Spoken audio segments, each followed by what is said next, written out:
I dumped my girlfriend over a creepy joke she made regarding our intimate life, and now I can't tell anyone I know without looking like a psycho.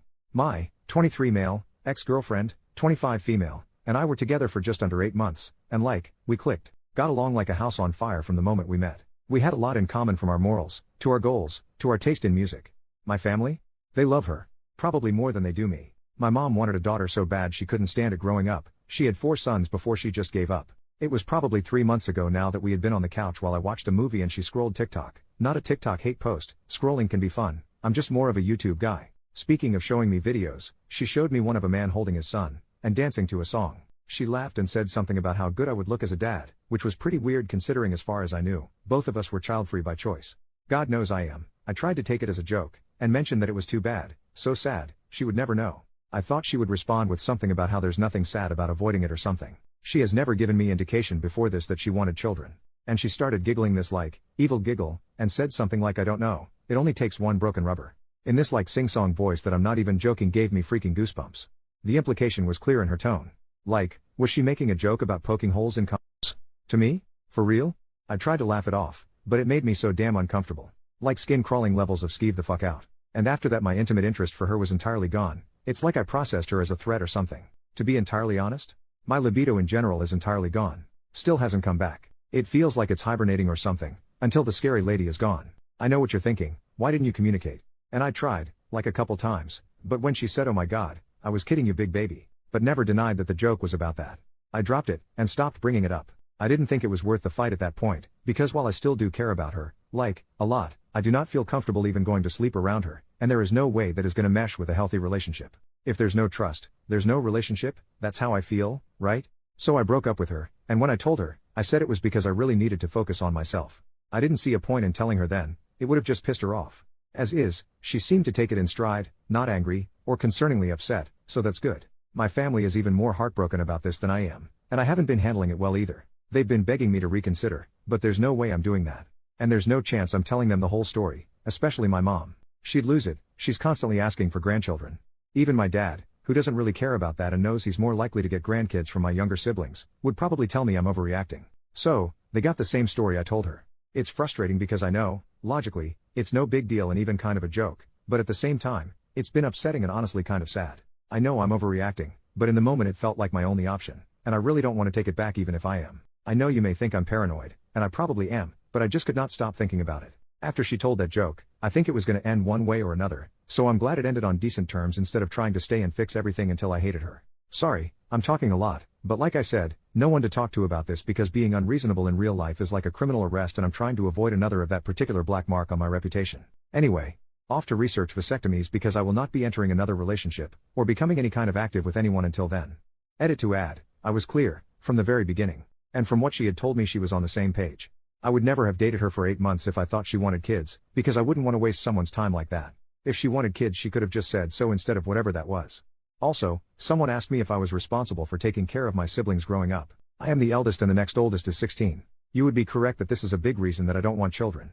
My dad and I get along okay now, but my mom and I still fight about it a lot because the way she sees it, it was my responsibility to take care of my brothers the way I did, and it's just the way things are. Apparently when I have kids I'll know. My mother had been a stay-at-home mom, but I still remember each time she got pregnant the way my list of crap would grow.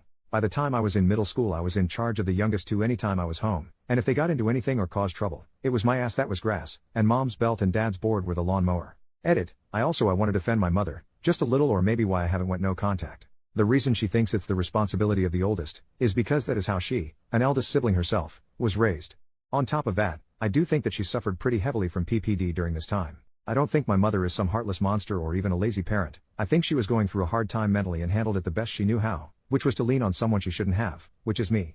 I just want to add this because this post has a lot of attention and I don't want anyone to think poorly of her for something that was out of her control. I don't blame my brothers for any of this. Hell, we joke around about it. I still talk to and see them regularly and we actually have a trip planned to go fishing out of state in a couple months. I love them more than anything, so I get a little defensive when people start acting like they know anything about them or me. I know I should work on that too, but it's a problem.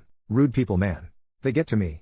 I know I should go to therapy, and I've tried, but there aren't many options without a waitlist near me, so I'm kind of at a standstill.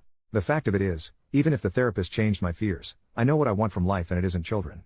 I've done my time changing diapers and such and I really don't want to go back to the most miserable time in my life. Before anyone asks, yes, my ex knew all of this. Update 2 months later. Well, I never ever thought I would update, but I have one lol. Like I thought I had lost the password to this account and everything, but it was saved in the notes on my laptop. This isn't much of an update, but I can say that I did end up telling my friends more about the breakup, after I found out my ex is trying for a baby with her new boyfriend, who also happens to be her ex. Also, I wasn't stalking her to get this information. I live in a small town, and 2 of my friends came to me and told me. They said they didn't want me to find out from someone else, but I didn't really care outside of the relief that now I was sure that she wasn't pregnant during the breakup, something that had been giving me nightmares. They calmed down. Apparently both of them thought I would react badly to the information and spiral or something. Whatever. I know a lot of people said I had taken a joke and overreacted, was a cruel-hearted and evil misogynist trying to control her body and everything else, but this just confirmed to me that she was never joking.